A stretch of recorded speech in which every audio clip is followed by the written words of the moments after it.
Welcome to the Family Child Care Insights podcast, where we shine a light on family child care, the unicorn of the early childhood education field. I am Patricia Dischler, along with my partner, Donna Fowler, and we are here to question everything, including each other, to learn more about this field of family child care, the challenges, the successes, what do they need to be a very strong part of that field, and the support. And we've got a wonderful guest here today from the California Family Child Care Network that is advocating very strongly on behalf of family child care providers. And we're really excited to get started with her. But before we do, just a real quick check-in on what's on our mind. Donna, what's on your mind today? I have a feeling I know. We are headed to Ireland. Ireland, here we come. So that is on my mind. So just finishing up things on my desk, clearing it up, cleaning it up so that as we go to Ireland, we can totally focus on just, refilling our bucket, right? Refilling our own bucket. We both love to be in nature. And I could care less if it rains all week. I just want to enjoy a little rain, enjoy a little green, enjoy a little beer, and be happy. Absolutely. This is our first vacation together along with our husbands. And yes, we're headed to Ireland. So there's so much to do because we have both made the commitment to not bring our computers, to not be up all night long working. And as much as we love all the work that we do, we have really committed to taking that time for ourselves and to recharge our batteries. So we hope that you guys take a lesson from that and take time for yourself as well. But that's all we got room for because that's what's on my mind as well. Today, our guest is Kathleen, and we are really looking forward to seeing Kathleen Kenshur from the California Family Child Care Network and all the great work that they have been doing. I'm personally very excited to hear what they are doing because I had a very teeny tiny part in their beginnings. That was pretty exciting to see just what they were excited about and what they wanted to achieve. And now they're doing it. So I can't wait to check in with her and hear a lot more. So we're going to dive in right now. And Kathleen, why don't you start by just giving us a little background about who you are and this organization and how it got started? I'm a family child care provider in San Diego, in Encinitas, California, and I've been doing child care for over 40 years. I do special needs care, and I have a large license, but because of COVID, I have a small license, or I'm operating as a small license. I'm a mother of 4 and a grandmother of 10, and this past year, I finished my doctorate in organizational leadership. Congratulations. Thank you. You were kind enough to share your dissertation with me. It was wonderful. Yes. I really appreciate the deep dive you did on the challenges facing family child care.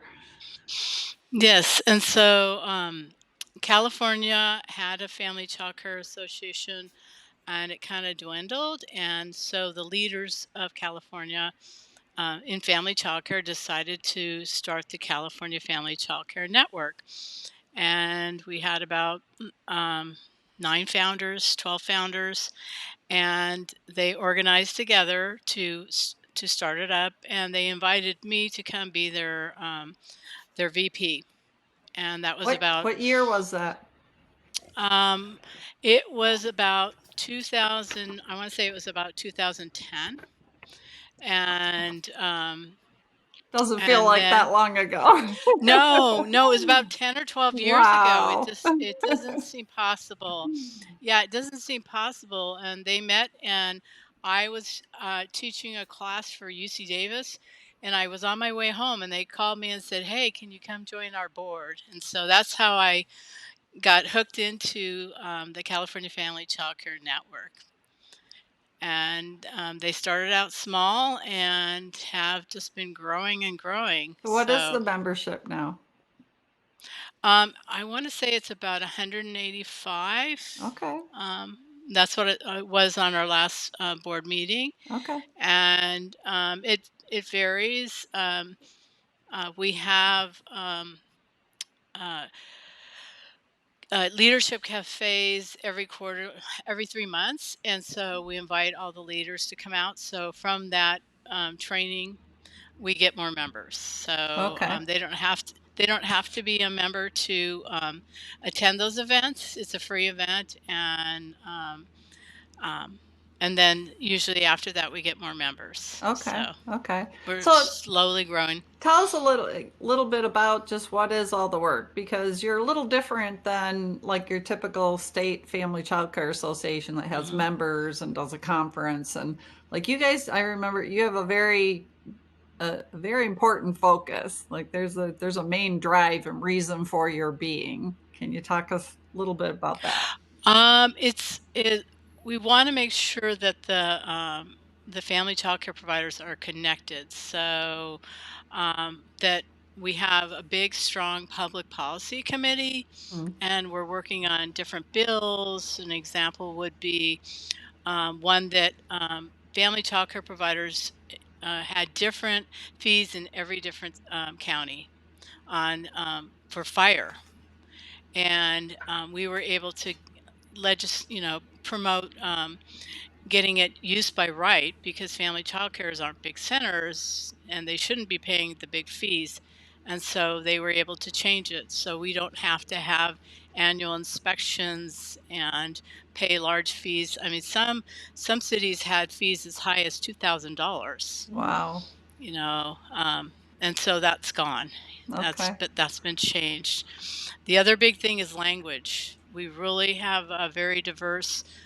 In California, we have a lot of different languages, and um, licensing did not.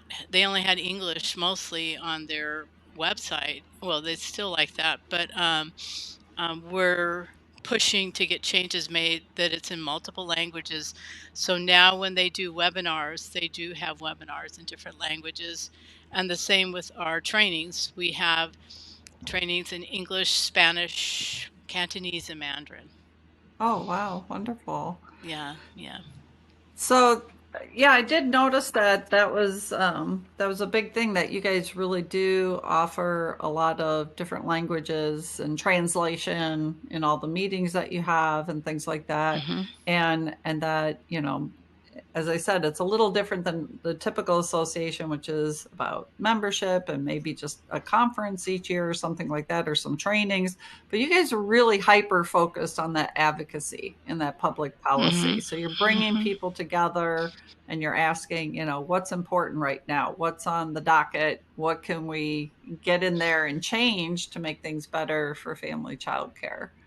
And so you mentioned these the leadership cafes, and what are some of the topics that they want to talk a little bit more about?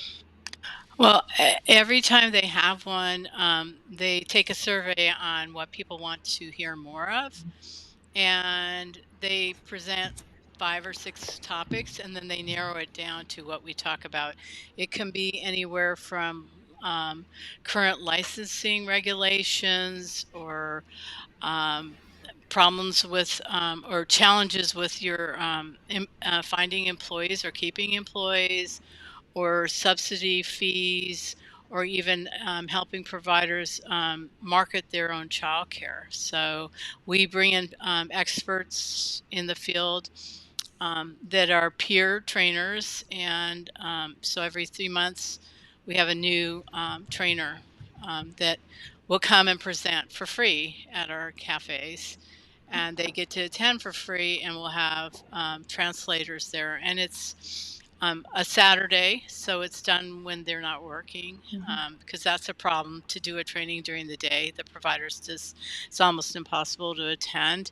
It depends on, it might be something that is legislation Mhm. oriented that month, and so they might want to hear more about.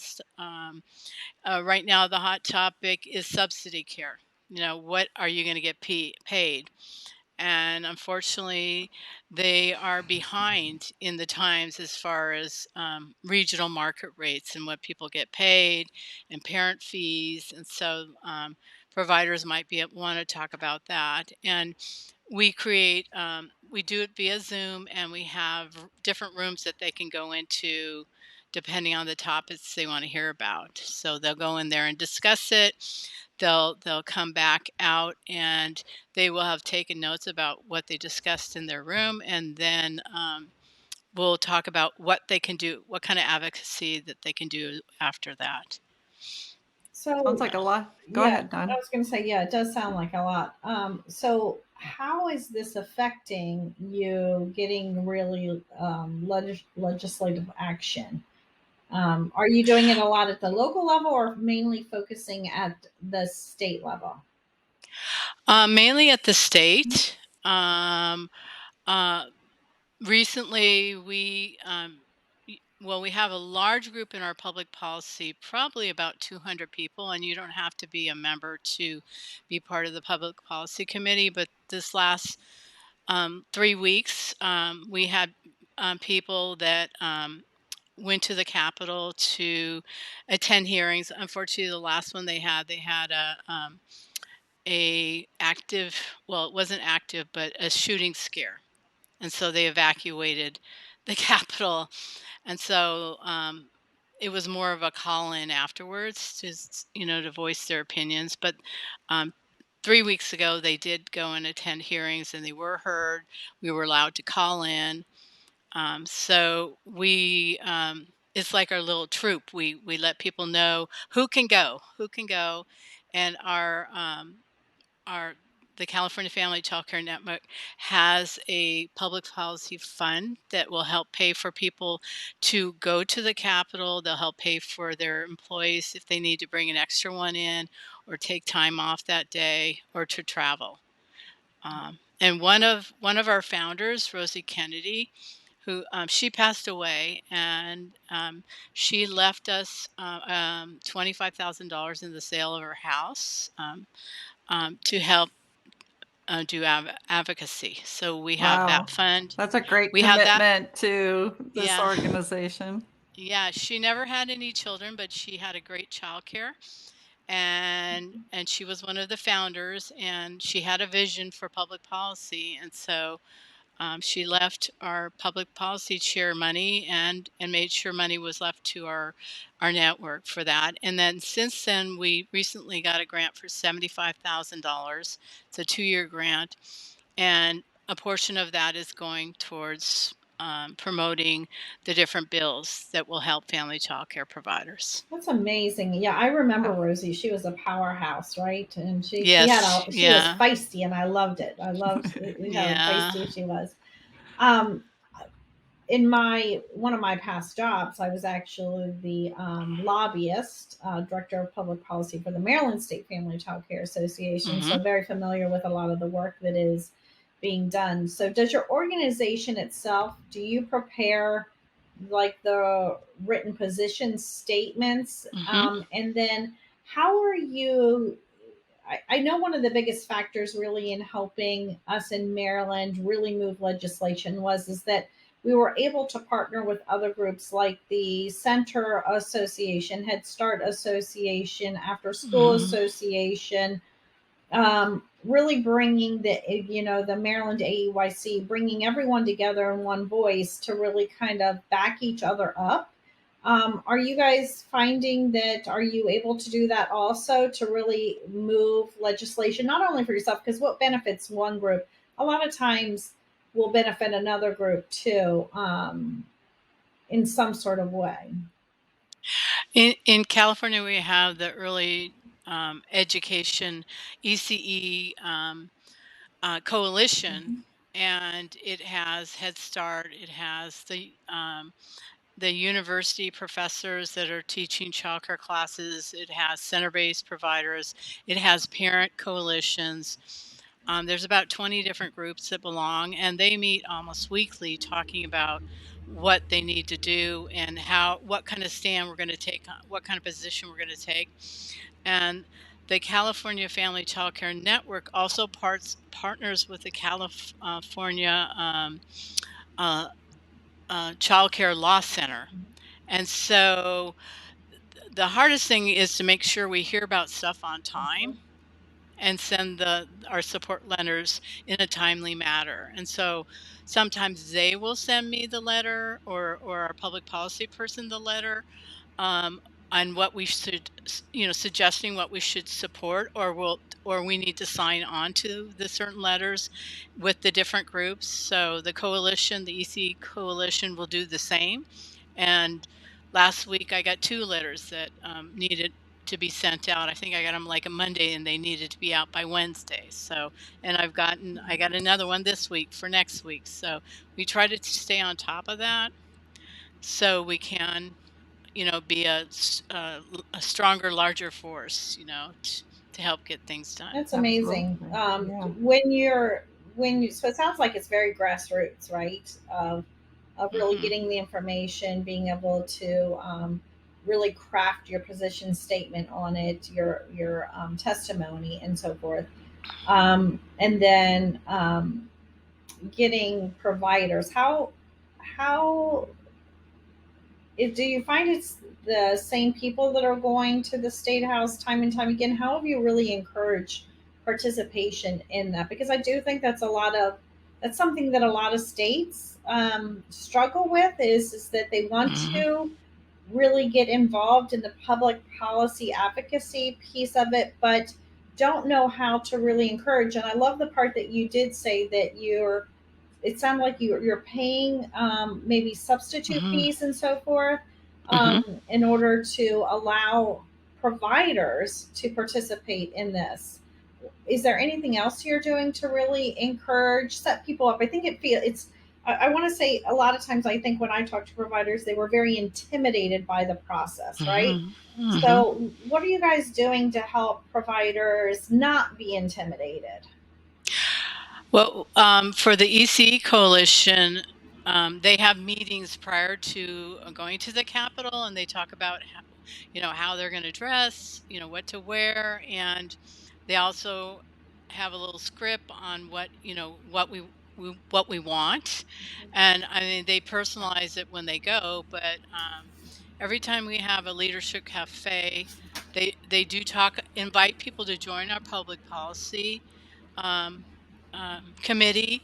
And then in the committee, we encourage them to become advocates, and we offer to help them. So it started out with our board, Mm-hmm. a lot of our board members going, but our board members are from all over California. And so we have over 50 counties. So we try to get as many, a diverse group, and we ask those people that are going, invite your groups, Mm-hmm. invite your local associations to go, because we have many local associations also. And so it's more of who can we get to come with us. And now that we have the money to pay for it, we are getting more people to go. That's really So, great to That hear. is that Yeah. is wonderful. and right now, the California Law Center, or the Child Care Law Center, they're writing a big grant to help with that. And we haven't heard the amount of money, but they said it's big money. So I don't know what that's going to be look like, but we agreed to sign on to it, and they're going to do the work as far as writing it. But it will be for advocacy. So Oh, that's we'll awesome. ha- we'll have more money to help Yeah. providers get there. Also, we do an annual. It's not necessarily a conference. We call it a forum, Mm-hmm. Mhm. and so at every forum we also have advocacy trainings. So when providers come there, they can learn more about how to get involved. So I saw from some of the video that you had sent me that you had this forum and it was in person and you had them for years, and then COVID hit. Hmm. And it changed things, but it sounded like it changed it for the better, that in Hmm. some ways. Can you tell us a little bit about that? Well, we had a virtual forum, and I want to say we had about 200 people attend. And um, from that, we were able to start our cafes, and via Zoom, and people started learning how to use Zoom. So it grew, and it's really grown every 3 months. It gets bigger and bigger.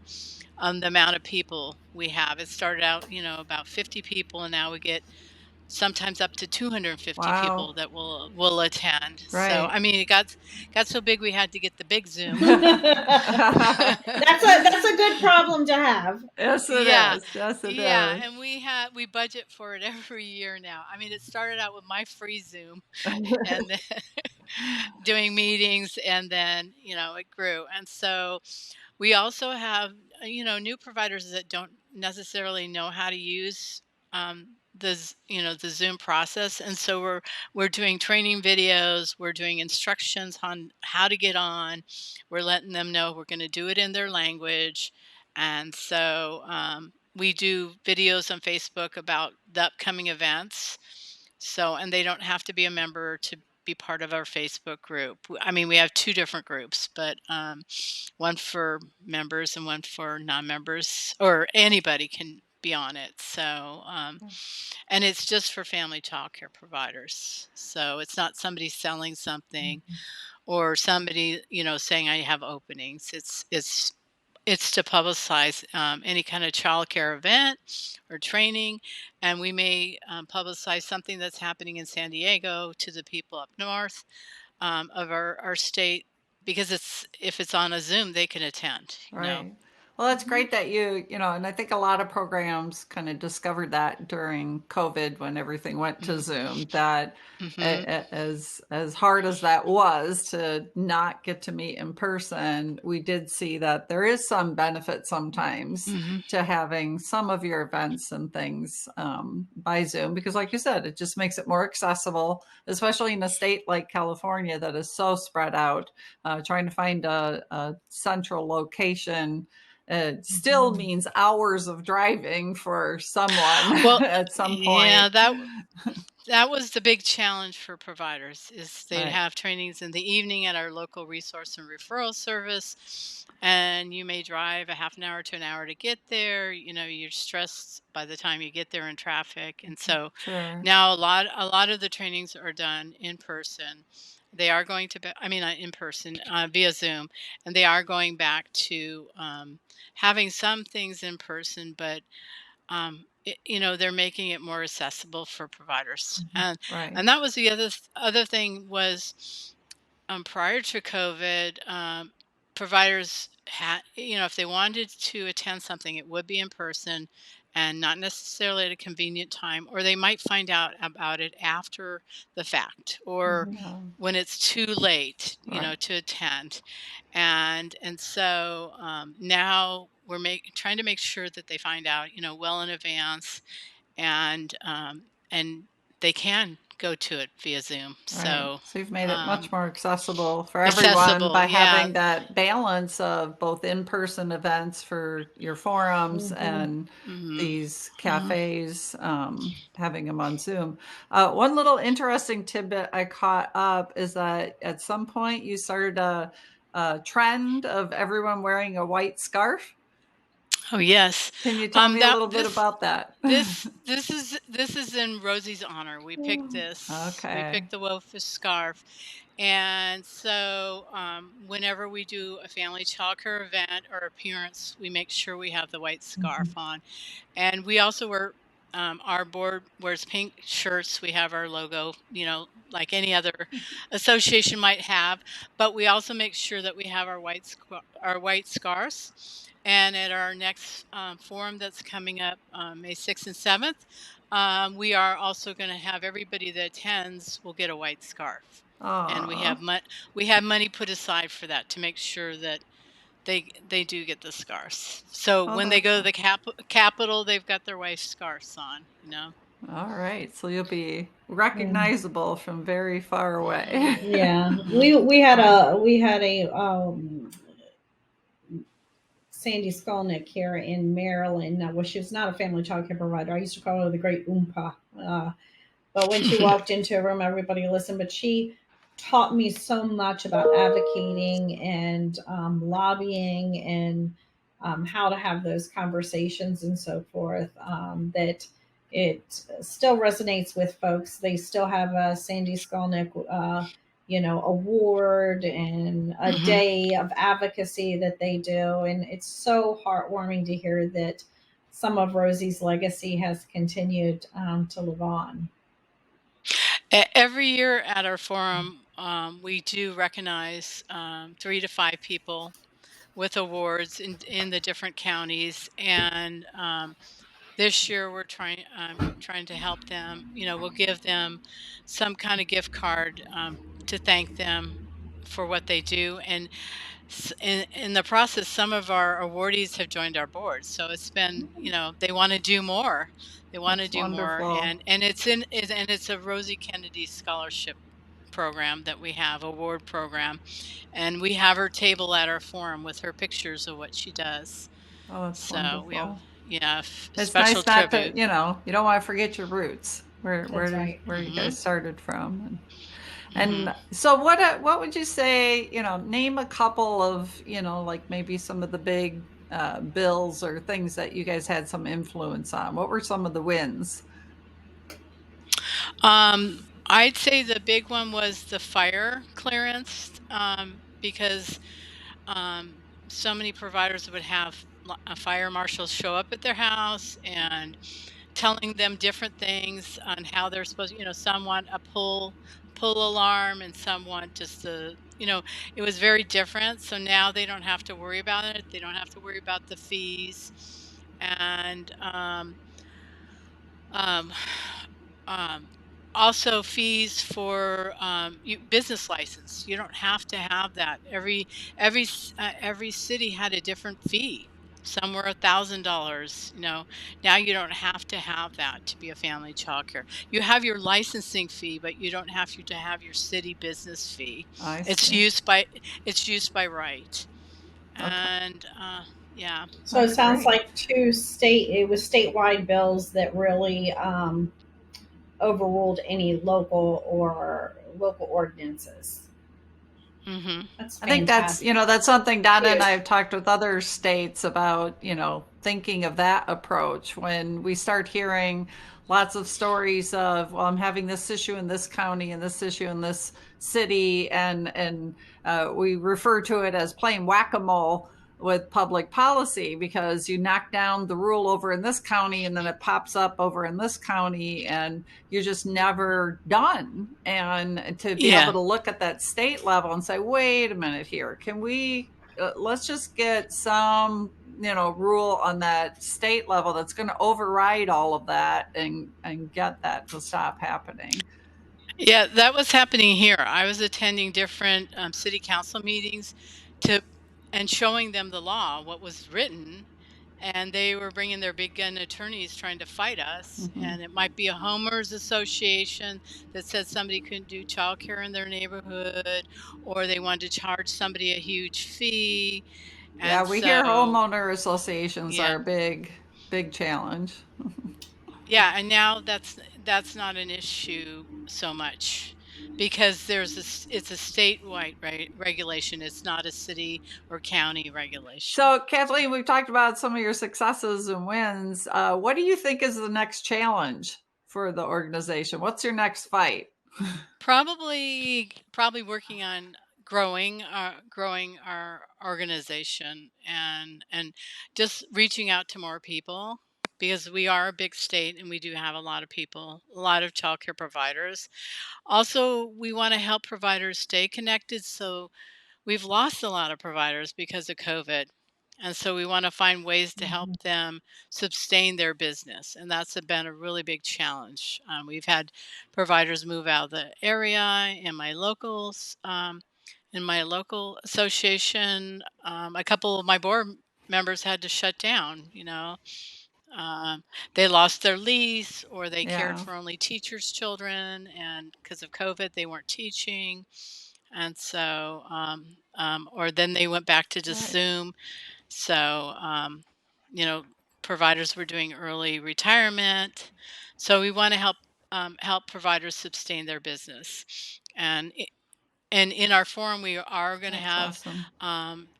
trainings on marketing their business, social media, things that they're maybe afraid of, or they haven't learned yet, or they need help with. So we're going to do more mentoring. Yeah.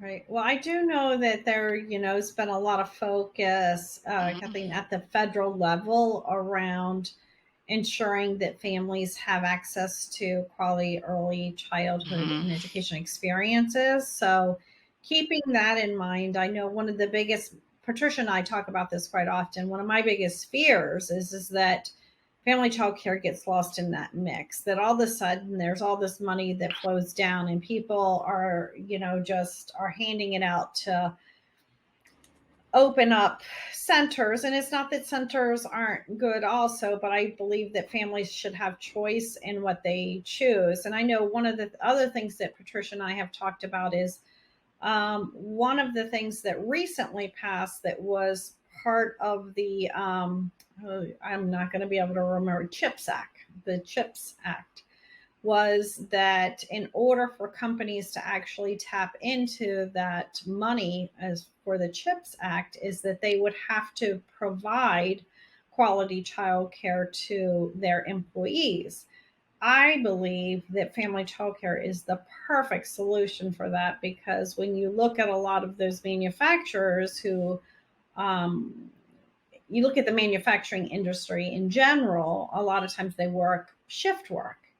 And there's no better place than to have family childcare providers really who do a lot of times do 24-hour care, care outside of the normal business hours and so forth. So keeping our ear to the ground to make sure that as conversations are had in this state, that we're making sure that family childcare is an option for that. So there are some so I guess what I'm trying to say is there are some things that are coming that we need to be paying very close attention to make sure that we are included in those options versus, because we're already hearing that there's, a big play by some large childcare center chains to say, oh, let us do that for you. And I'm saying, no, it's family childcare providers should when be looking this. at the bills, they make sure that it includes family childcare,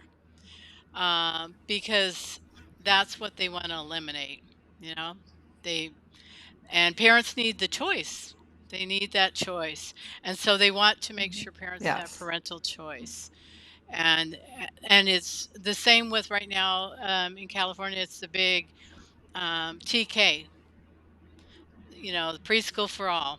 And we watched what happened to Georgia 20 years ago, where providers, it went to the 3 and 4 year olds, and providers shut down because of that, because they could only have so many infants. And we don't want that to happen here. So we're working really hard to make sure that family childcare is included. And the EC coalition that is all inclusive is really pushing hard to make sure our voices, the family childcare voices, are heard. Well, You that's great should. to hear. It is great to hear. But don't forget that there are folks out there that are already doing this work. The Family Childcare Alliance of Maryland has a huge project where family childcare providers are included in state-funded pre-K and paid, public teacher salaries. Yeah, in fact, one of our previous Mm-hmm. podcasts was with Bill Hudson, the executive director of the Alliance. So, for any of our listeners that want to hear a little bit more about school district funded pre K and family childcare, look for that podcast where our guest was Bill Hudson. Yeah, it's a lot of great work. They're doing wonderful work, having wonderful results, and can plan to continue to expand family childcare providers. And in fact, have had success in family childcare providers moving from other Oh, states to move into that's Maryland just to awesome. be a part of that project.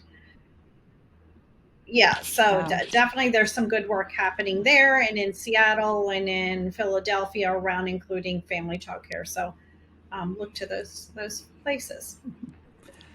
Well, we certainly appreciate all the hard work that you are doing to advocate, and not just advocate on behalf of family child care providers, but to teach them how to advocate on behalf of themselves. And, all the supports, the trainings, the camaraderie that you're building with your forums and your cafes, and the support and getting subs and being able to actually attend some of these events in person. Just really appreciate all that you're doing with advocacy around family child care. There Well, we Kathleen, go. this has been such a pleasure, and it's very exciting to me about I'm a policy wonk, so I am super excited to hear about the wonderful advocacy work that you're doing, and I hope that lots of other providers and organizations really listening to this even reach out to you to talk about how you guys have overcome some of these statewide issues that they're also trying to overcome. So, thanks for all the wonderful work that Thank your you too. organization is doing. Okay, so thank you, Kathleen. And before we wrap up completely, we always like to have a little segment on what are we reading. And right now, what I'm reading and what Donna is also digging into, so this will be kind of short and sweet like our intro because of our trip to Ireland, our outro here. We're diving into all that we can find out about family childcare networks. I'm currently digging through a lot of the wonderful information that's shared by the Opportunities Exchange. They've got an entire startup toolkit on their website. I will point out that what their focus and their structure is about creating a network to provide shared services, and it's very specific to that. But wonderful stuff and a good guideline. Donna and I are in the process of creating a broader definition of a family childcare network and all it can provide to support those three wheels that we have as part of our analogy. And we look forward to really fine tuning that and helping the Florida Family Child Care Home Association achieve those goals and then sharing it with all of you once it gets put into place. I'm super excited by that too, Patricia, especially since I know that the Bipartisan Policy Council really put out a lot of guidance on the fact that one of the ways that they suggest we support family child care providers nationwide is by developing these networks, and that states set aside money to fund them, which I think is really important. So I am just as excited as you are. The time is now. The time is now. And I always say, if we don't do it, who will, right? So this is a good opportunity for family child care to really have some organizations that solely support them. So. Exactly. So we should have, our model that supports business, educator, and personal well-being, and how a network can do that and fully support those three wheels. And we're hoping to have that entire structure pulled together by the NAFCC conference this summer and share it with all of you. So I hope to see you there. All right, that's it for us today. We got to get packed and get on that flight. So thank you to our guests, Kathleen and the California Family Child Care Network and all the great work that they're doing. Thank you to you, Donna, and all these great conversations that we have. I can't wait to see what we have once we're on vacation and not working. But we're really excited. Thank you to all of our listeners and watchers on the YouTube channel. Don't forget to hit subscribe and to follow us on Spotify and YouTube. And we can't wait to see you back here again, where we'll ask more questions. And we hope meantime you'll be that disruptor and ask the questions and not be afraid to be the person raising your hand and ask those tough questions as well. That's how we learn. That's how we grow. Thank you all. We'll see you next time. Bye.